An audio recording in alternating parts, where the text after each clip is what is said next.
last December, January, and just really proud of all the guys, proud of all the coaches, the effort we put in. We knew we were playing a great football team tonight, and we got the job done. So you want to get this far, you got to get the job done, and we did it. We were a very talented football team that nobody wants to give us credit for, but we're a very talented football team. We just need to believe. And the hardest thing is to build a culture where people start believing. And we started believing pretty early in the season, and we knew we were going to be a tough out. All we had to do was get in the playoffs. No, I didn't see it coming at all. I thought we were going to come in and we were going to play these guys right, just like we've been playing teams, and it didn't happen that way. I mean, they did a nice job. I give them credit on it, but I didn't anticipate this happening. No, I can't tell you that.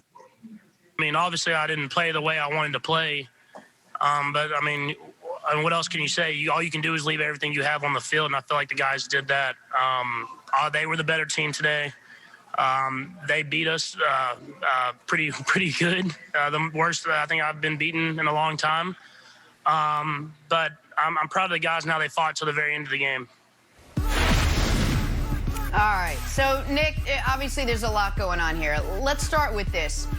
Last night's game, was it more about the Chiefs' loss or the Bucs' win?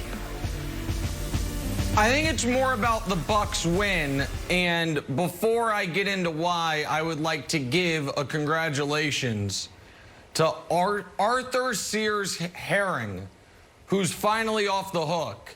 He's the man who wrote Dewey Defeats Truman, and nearly 100 years later, finally somebody has a worse take.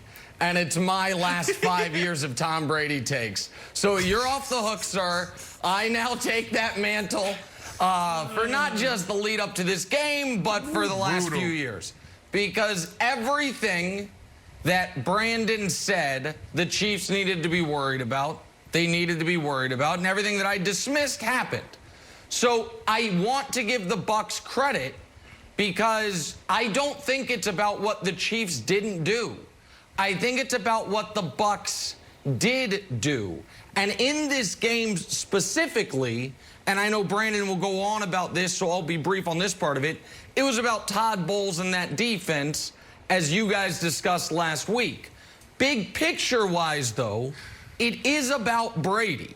And Brady coming to Tampa after his own team didn't want him back, after the San Francisco 49ers didn't want him instead of Jimmy Garoppolo, and after myself and, to be fair to myself, many others counted him out and laughed at him throughout the year, talking about his bedtime and forgetting the downs and the inability to beat good teams.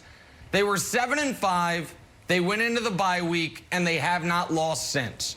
So last night was a tour de force, majestic performance by the Tampa defense. The season is about what Brady brought to what had been statistically the worst franchise in sports and brought him to the Super Bowl, Brandon.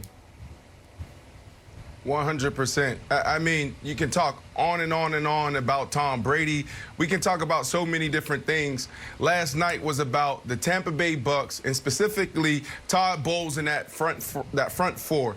That defensive line was tremendous. Last week we talked about this. We went in depth about it.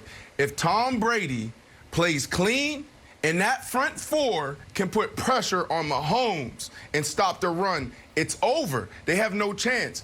We start going back to the Buffalo Bills game in week 6, and we went into the playoffs. And what did we talk about? Well, they had the perfect plan, but they didn't have the perfect scheme. Now you have personnel, and you have Todd Bowles with the perfect scheme, and if everything comes together, this is the outcome. That front four was relentless. You look at the first half, what happened? They had to play run and they had to play pass. So that's why you saw Patrick Mahomes able to get out the pocket and pick up a few first downs here and there.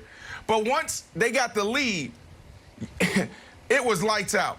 Now you got the second half come around, and then you have this front four pinning their ears back and getting after Mahomes because they don't have to play run. And that was the difference in this game. We could talk about so many other things, but it all comes down to that front four's ability to get to Patrick Mahomes. You give that front four a lead, and you're not going to have a chance. Now they can do, all they have to do is just get to the quarterback. Wilds. It was a tremendous game plan by Coach Bowles, and that front four executed it perfectly. Yeah, I thought Todd Bowles was a story. For everything that Brady has done in his career, I thought that when you see Superman flying around, you're like, oh, yep, that's what Superman does.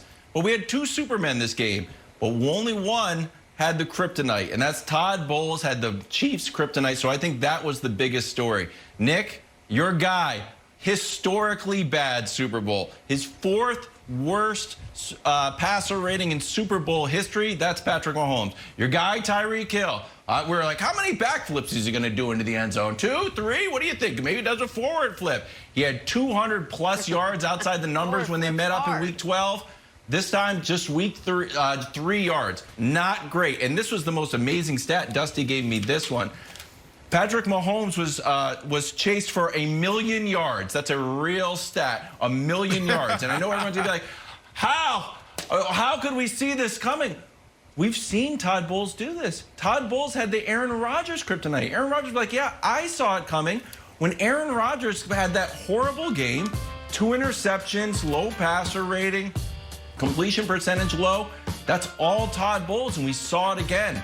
So, Nick, I think the story here is Todd Bowles. I think he deserves a Super Bowl ring. I think he deserves half of Brady's MVP trophy. I think he deserves a job offer today. And I know you're going to say, like, well, there are no job offers. Well, you know what?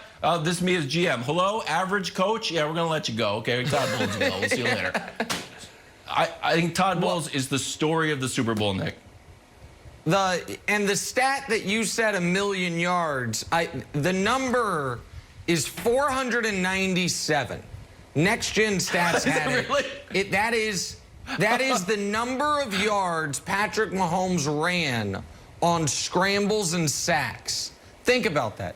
Nearly 500 yards either running backwards, side to side, back and forth, just trying to create time. And Brandon, they did it the exact way you said they needed to, which is without blitzing. This was the third most blitz-heavy team in the regular season throughout the year. They were able to play 2 high safety the whole game and consistently get pressure. And I do wonder when Reed said he didn't see this coming. I don't think you picked the Bucs. You saw the blueprint. I don't think anybody saw total and thorough domination like this. I don't think anybody saw the Chiefs scoring 0 touchdowns coming. Though I do think if Andy Reid had to go back, a change he might have made is after the Fisher injury, instead of changing 3 offensive linemen, moving the guard to tackle, 1 tackle over to left tackle, if he just would have simply switched out Fisher. You know what I mean? Had your 3rd string tackle play left tackle so the rest of your line can stay in place, because they didn't know who they were blocking. I understand the Bucs have an excellent front, but they were getting there. People were whiffing. They were getting there immediately, consistently, and that's why Mahomes was running for his life the whole game. Yeah, I mean, they were that good, and you go back to their matchup in the regular season. Talked about it last week.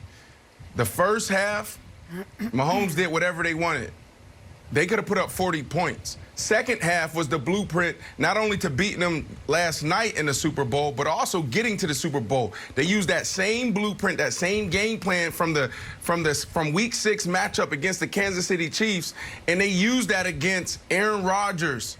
It was the same thing. So they was able to go out there a couple of weeks ago and execute it to a T. They brought that same game plan out because Todd Bowles can be, sometimes he can get emotional and sometimes he can be stubborn. And he'll go out there and play man-to-man and he'll blitz and he'll go just lights out on that end of the ball.